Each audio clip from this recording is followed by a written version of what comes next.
Fala, eu sou o Wellington do Responde Aí e vamos bater um papo sobre funções spline, tá bom? O que seria essa função spline? É um conjunto de funções que eu uso para interpolar f de x, beleza? Mas trecho a trecho, tá bom? Isso é muito importante, a gente faz o spline trecho a trecho. Para a gente entender qual que é a brincadeira, vamos pensar nessa função aqui primeiro, tá bom? Eu tenho essa f de x, e aí vamos pensar que eu tabelei, fiz essa tabela aqui, fiz a função, plotei a função e fiz uma tabela de 11 pontos aqui, tá? E aí eu penso o seguinte, bom, por que eu tenho que usar spline se eu posso usar polinômio de Lagrange ou polinômio de Newton, né, que eu já conheço? Tem um problema de estabilidade, tá bom? Se eu pego um polinômio e faço um polinômio de ordem muito grande, vamos supor um polinômio aqui de ordem igual a 10, por exemplo, ele vai ajustar a minha função num trecho, mas depois ele vai começar a oscilar, e aí a área entre as duas curvas a gente sabe que é o erro, né? Então aqui, ó, nessa região eu começo a ter um erro muito grande, tá bom? Usando, por exemplo, um polinômio de ordem 10, beleza? Para aproximar essa função. Então, por isso que a gente usa as funções spline, porque aí eu consigo fazer aproximações trecho a trecho, tá bom? E aí, vamos ver como que isso funciona, né? Então, eu tenho uma função que eu chamo de função spline, que ela é uma S1 de x, que é uma determinada função, que vale entre os pontos x0 e x1. Depois uma S2, que vale entre os pontos x1 e x2. E assim sucessivamente, quantas funções eu quiser aqui fazer, precisar aqui fazer. Tá bom? Só que eu tenho duas regras que eu preciso obedecer, tá bom? A primeira é que entre cada par de pontos eu tenho um polinômio. Então, por exemplo, eu tenho este polinômio aqui entre esse par de pontos. Eu tenho este polinômio para esse par de pontos, tá bom?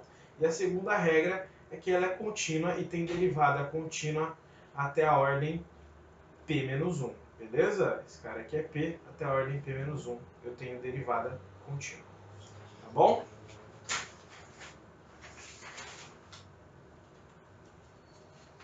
E aí, vamos dar uma estudadinha num dos tipos de spline, né? Que é a spline linear, beleza? Então, imagina essa função aqui, ó.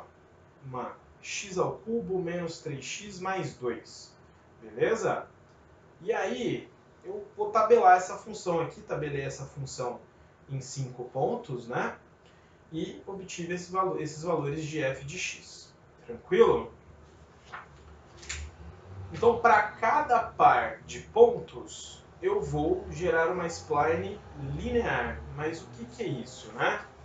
Então, para cada par de pontos, eu vou usar uma reta para ligar, beleza? Então, entre x0 e x1 vai ter uma reta, entre x1 e x2 vai ter uma reta, beleza?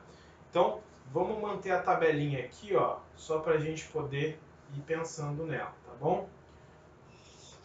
Eu tenho aqui a minha funçãozinha, né, ó, de reta, e aí eu sei que quando o meu x vale 2, o meu y vale 0, que é o que aconteceu aqui, beleza?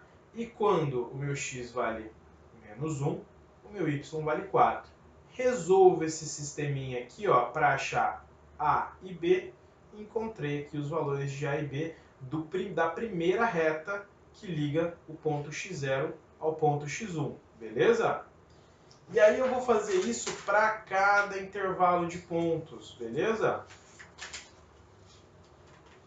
E aí, ó, por exemplo, eu teria essa primeira reta, 4x mais 8, no intervalo aqui ó, de menos 2 até menos 1. E aí, se você fizer para os outros intervalos, você teria essas retas aí, tá bom? Então perceba que são sempre retas quando eu estou falando de spline linear, tá bom? Então, olha lá, eu tenho uma reta que liga os pontos de menos 2 até menos 1, de menos 1 até 0, de 0 até 1, de 1 até 2. Beleza? Se você olhasse o gráfico disso, beleza? Olha como que ficaria isso aqui. você teria aqui, ó, em laranja, você teria aqui a sua função, né? A sua f de x. E aí aqui, ó, cada trecho interpolado, tá bom? Olha lá, cada trecho usando o spline aqui, ó. A primeira spline que a gente calculou, a segunda, a terceira e a quarta função spline. Beleza? Esse vídeo te ajudou? Responde aí!